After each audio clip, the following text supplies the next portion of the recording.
Hello everyone and welcome back to Let's Play Super Mario 64. In the last part, we continued up here at the final tier levels and got most of the way through Rainbow Ride. All that remains here is our 100 coin mission, and now we're gonna go grab that and, well, go finish the game. Only 3 stars remain. One's right here with the 100 coin mission, one's in a hidden course nearby, and the one that remains after that is in the final level, so we're pretty much about to be done. This 100 coin mission is definitely a bit of a marathon, considering you have to venture over all the level design to find enough coins usually. But the amount of blue coins up near the blue coin switch and the red coins themselves definitely give you a very good lead into the 100. I usually end it right around here near where we got the 4th and 5th star on most playthroughs of the game. So with that, let's go check out the last 2 things and finish off the LP. That's kind of the weird thing about 64 specifically, at least compared to Sunshine Galaxy and the later 3D Marios. Because of how, I'm not going to say slapdash, that doesn't feel like the right word, but how varied the levels are and how they're the main focus, there's not really a curve of quote narrative unquote. If you're not looking at the star count or not reading the dialogue as you go, the end can honestly kind of sneak up on you. Meanwhile, the other games are very clear, even just like visually, like, oh, you're almost there at the end of the game. For right now, though, we're in the game's final secret course. This is Wing Mario Over the Rainbow. This is effectively just a final test of everything you've learned about Mario's controls, specifically with Wing Mario. We got several platforms and clouds scattered across the sky. 8 red coins are hidden amongst them. Go find them. They do give you several blocks that respawn for the wing cap in the case that you're running low or you want to reset your timer all the same. But also there's a cannon around here to help you get up to certain heights to get certain other red coins. Honestly, I didn't like this level when I was growing up, and I'm not the biggest fan of it now. But I appreciate that Wing Mario at least gets several levels for it to use its abilities, given it's easily the most involved of the 3 power-ups. I just wish there were more opportunities to use it in ways that could actually be interesting, because largely it's the same thing over and over again, or you skipping platforming. Although it's kind of interesting in that regard, because there's a very similar feeling power-up in Mario Galaxy 1 that also gets not enough use, because it's literally only used in 1 level in the hub world. I still don't understand why all these years later, but hey, the music that plays while I use that one's cool. Finding the red coins in this mission can be surprisingly tricky, even with the rainbows to kind of guide you from one cloud to the other. If only because, while the red coins have a better draw distance than normal coins, this level is large enough where you can't exactly rely on the draw distance as much. Mind you, if you see a cloud in the distance, odds are there probably is a coin over there. But what doesn't help that is that it's surprisingly easy to get turned around in here. I have flown to the same island several times over my years just trying to figure out which one I'm missing, and it's usually the silliest one. Notably, while you can stand on most of the clouds in this level, the 2 semi-transparent, seemingly thunder clouds are not solid and you'll just fall or fly right through them. I sillily learned that the hard way when I first played the game because I decided to try and ground pound on one to long jump to another cloud, and, well, that didn't exactly work out. I forget if I talked about this specific thing about me in this game, but when I was a kid, I actively really hated most of the side missions here, because I always wondered why they didn't just make another level to make up that star count. But for one thing, 15 levels is a lot of levels for a game like this of this scale at this time in history. But also, just pacing-wise, you really do need to have these smaller things to make the larger things feel not only more important, but also to give players a break from the larger things that are harder to digest. Having these quick, simple one-off areas really does do a lot for that kind of pace. And it's one of those things that only really started to make sense with me as I aged, really. Also, I really don't recommend grabbing that specific coin last, as it's very easy in the cutscene where the star appears to lose your sense of direction, and in some cases, miss the nearby cloud to land on and thus die. In fact, also, to keep your hand off the Z button in this level so you don't do a ground pound accidentally unless you absolutely need to, like right there to land more safely. Alright, star number 119 has appeared. Once we grab that, we're off to the final level. In that regard, thinking about it, they do sort of handle the 120th star a very different way in the later 3D Marios. Getting a little ahead of ourselves, number 120 in this game is just another red coin star in the final level. Meanwhile, the later 3D Marios tend to make the final star the reward for beating the final boss, which I ultimately do prefer. I feel like the only reason they didn't do that here is because they didn't give you stars for the first 2 Bowser fights. So having the final one give you one that actually counts for the total out of nowhere would have felt a little bit weird, I guess. So this staircase, if you have less than 70 stars, plays a weird little ominous tune and never ends, barring use of using the backwards long jump to just accelerate faster than the game wants you to and ending up here anyway. But for us, we have 119. It's time for us to go end this. The final Bowser level is one hell of an intense platforming segment. But in terms of actual level design, I do think it's much easier than, say, Tick-Tock Clock or even Rainbow Ride for the most part. The real troublesome thing comes in trying to find the 8 red coins and actually nabbing them, though they do throw a lot of just different platforming here to begin with, be it rotating platforms, walls you can climb almost, auto-scrolling segments on blocks that move, rotation. It's pure platforming in 3D at its earliest, and still, honestly, a very good attempt at it.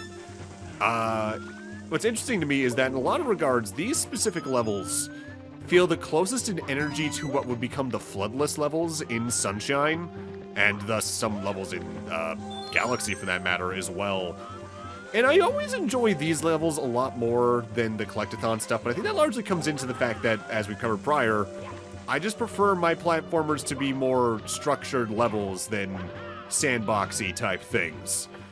Not that I don't like sandbox type things like the levels usually are in this or in Odyssey, but I just find it a lot less rewarding to go through them, personally, but that's just because of my own biases with what games I tend to play a lot of, like Mega Man and all that, let alone Castlevania. The only red coin in this level I see causing trouble for a lot of people is the one we grabbed a few moments ago that was just off the side of the ledge on the platform that's roughly below me right now, because that is kind of dickishly hidden, honestly. It's the only time you really have to worry about moving the camera in here to find something, because most of the other ones are just along the main path very visibly.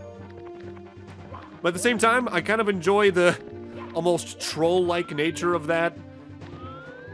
Mind you, thinking about it, most of the Bowser levels have a red coin like that, like the one that I missed technically back in the first stage, and the one behind you on the elevator section in the second one over down in the basement. Okay, I won't lie. I'm only just noticing the detailing on the side of these platforms. That's a Koopa shell and the 2 Goombas. That's really neat looking, honestly. I don't know how I have not noticed that before. Mind you, that happens pretty regularly when I'm playing games one way versus the other. If only because my eyes are in different spots. I'm not always focused on Mario when I'm doing the LP. Ah, damn it.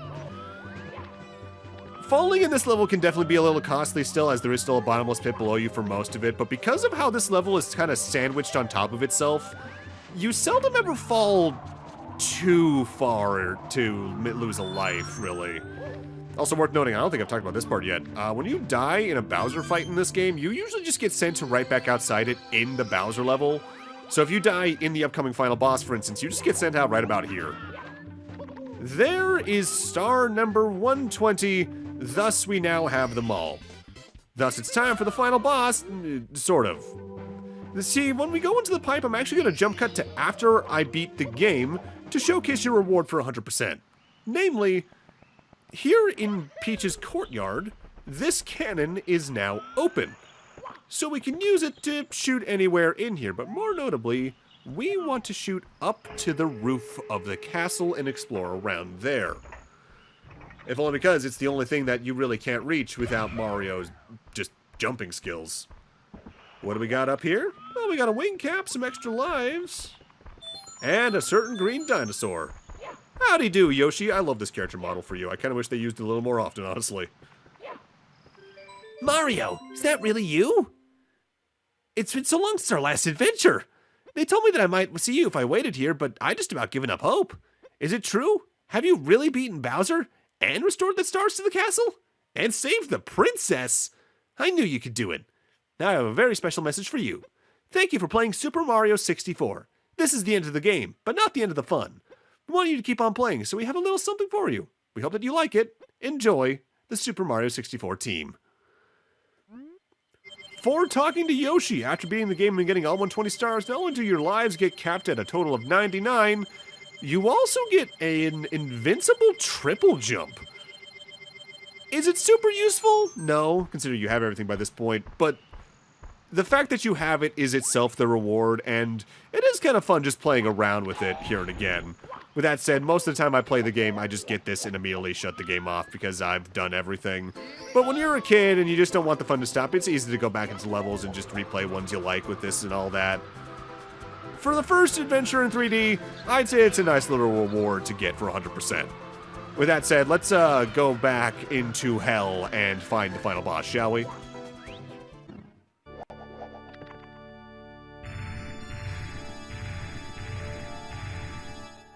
Mario, you again? Well, that's just fine. I've been looking for something to fry with my fire breath. Your star power is useless against me. Your friends are all trapped within the walls. And you'll never see the princess again.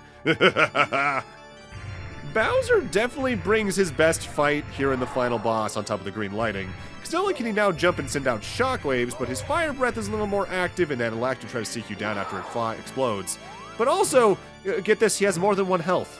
We have to hit him on 3 different mines across the area to actively defeat him this time around. And notably, after the second hit, he jumps onto the platform and actively shakes it in a way that's radically different than the second fight. In that, he'll make the sides fall off until the platform eventually resembles a star. What's really annoying about that is that basically all 5 points are pretty good distances from any of the bombs we need to throw him at.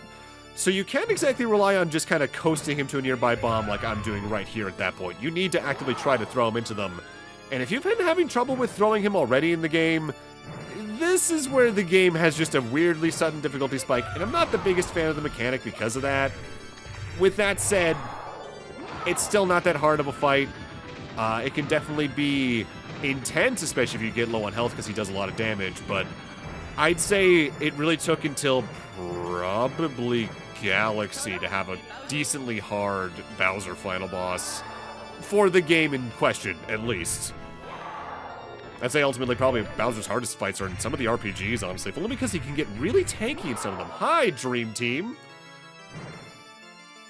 I do love this piano track as well for the final boss. It's so weirdly RPG extra in a way that I just adore. That's game, though. No! You've really beaten me this time, Mario. I can't stand losing to you. My troops, worthless. We've turned over all the power stars. What? There's 120 in all? Amazing. There was some in the castle that I missed. Now I see peace returning to the world. Oh, I really hate that. I can't watch. I'm out of here. Just you wait until next time. Until then, keep that control stick smoking. Oh.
And it's all thanks to you. Thank you, Mario.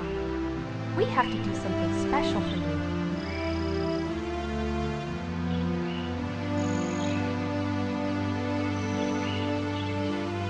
Here we go! Listen, everybody. Let's bake a delicious cake for Mario.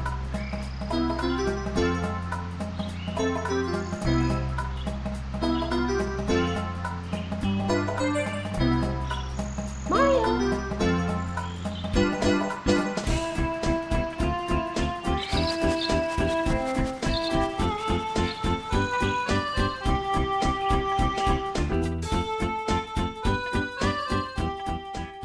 And that's Super Mario 64. As I've covered several times throughout the LP, it doesn't exactly gel with me historically, but that's just because this subgenre of 3D platformer's never really been my thing. There are 3D platformers I do really like, but this type of slightly open world, sandboxy, collectathon type one between this or Banjo has never really been it for me.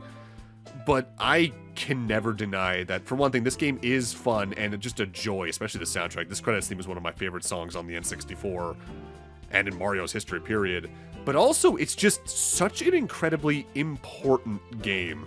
So much of modern 3D gaming derives stuff from this still to this day in terms of camera techniques, how we do culling and rendering.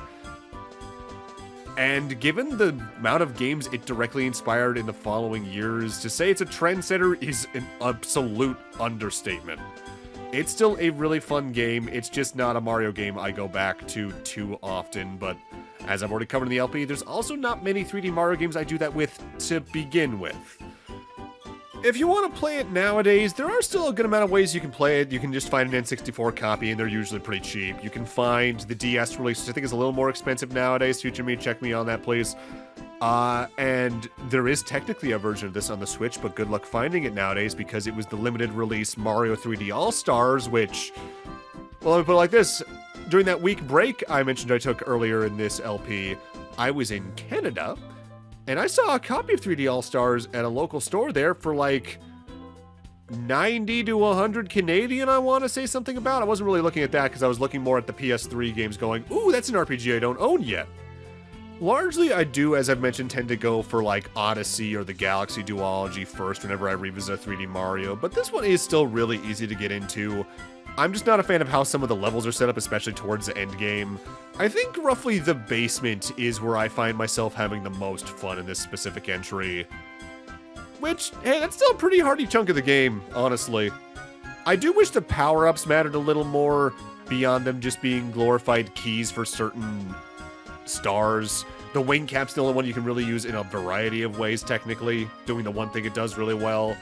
And that's kind of an issue that Mario 3D platformers kind of had consistently until Odyssey, honestly, so I can't really blame the game exactly for that, because it's more how to do with how do you make a power-up that's an extension to your moveset, while not completely breaking level design at this point in 3D game history, which that's, I think, a pretty tall ask considering the bounds they were working in.